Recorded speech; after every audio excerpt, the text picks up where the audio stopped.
Rev up your engines! Lexus versus Acura. Which one's better? The first Lexus was 1989. It was the LS 400, a V8 engine. And it had a rather bizarre beginning.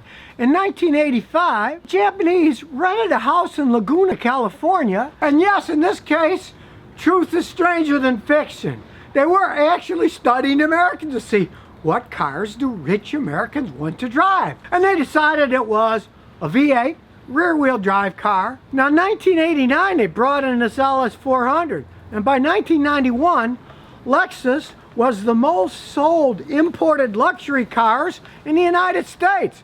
Only took them 2 years. They obviously figured something out there. Now, they were still called Toyotas in Japan. It's just a marketing ploy in the United States. They figured Americans aren't going to spend that kind of money for a Toyota, so they're still Toyotas, but we'll call them Lexuses in the United States. Now, Honda actually beat Toyota to the punch. 1986, they sold the Acura Legend in the United States.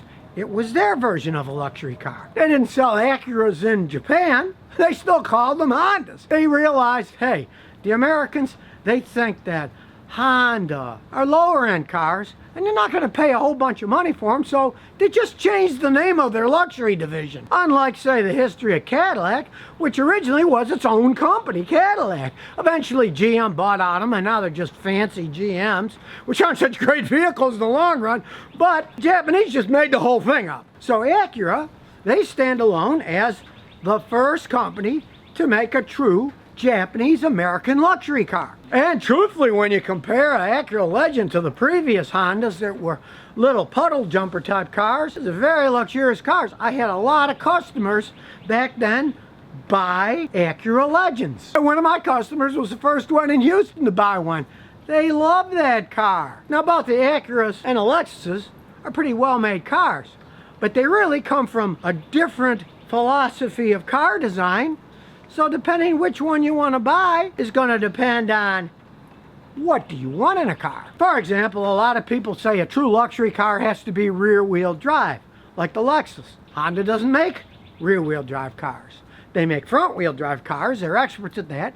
They make all-wheel drives too, but they don't make just plain old rear-wheel drive cars. While Lexus was going for elite status cars, smooth rides, Acura was more towards handling and brute speed. To give you a modern day example, the Lexus UX200, it's a relatively slow vehicle. It goes 0 to 60 miles an hour in 8.9 seconds. A 2017 Chrysler Pacifica minivan is faster than that in a 0 to 60. And of course, the two of them are battling back and forth, especially in the SUV market. That's a big market where a lot of vehicles are sold. But it still pretty much stands true to form that if you want a more luxurious SUV, get a Lexus.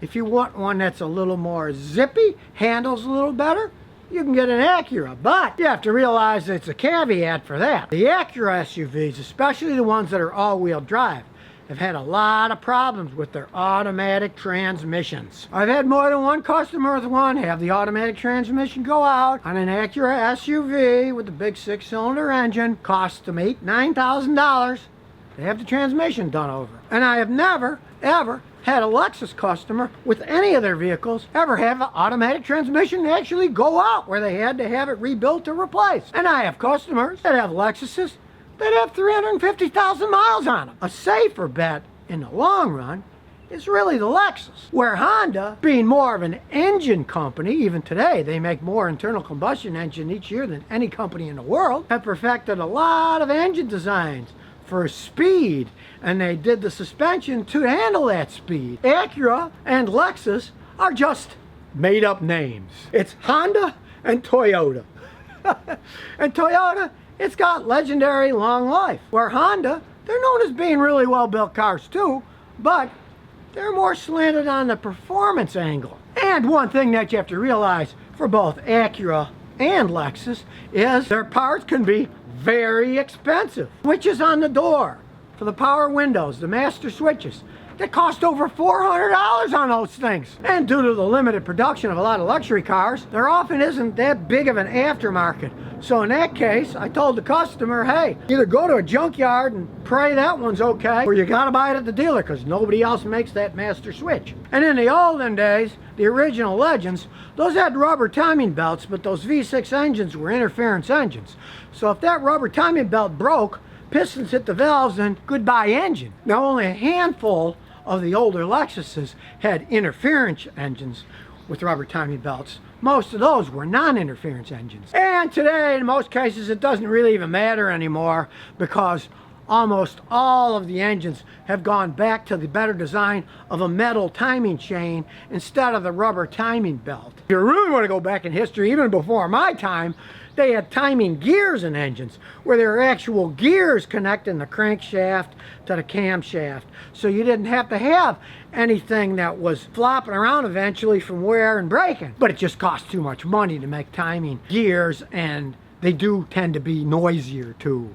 A lot of the big trucks had them. They didn't care about noise. In cars, people don't accept the vibration and the noise of gears running the engine, so now they've gone back to timing chains, which is a good design. You make a good chain, you change the oil. A lot of times those things can last 300,000–400,000 miles if they're made right. And when it comes to the modern electronic conveniences that a lot of people seem to want, both the Acura and the Lexus are just loaded with those things. So my conclusion is this: if you want a true luxury car that rides really well and still has good acceleration, get yourself a Lexus if you value your money over time, especially if you plan on keeping it for years and years and years like cheapskate Scotty. Heck, my wife's is 18 years old. It still runs pretty much like it did the day it was made. I would really say the Acuras are really sports sedans versus luxury cars. And if you're thinking about getting an SUV, SUVs are SUVs.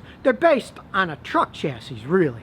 So they're not technically luxury cars.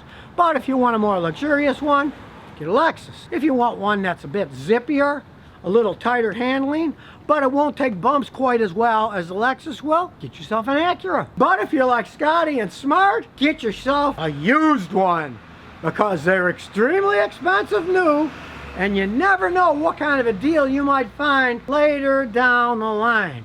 Especially as many older people like luxury cars. They don't put many miles on them, and when they finally can't drive anymore, you might get a really good deal at an estate sale. So if you never want to miss another one of my new car repair videos, remember to ring that bell.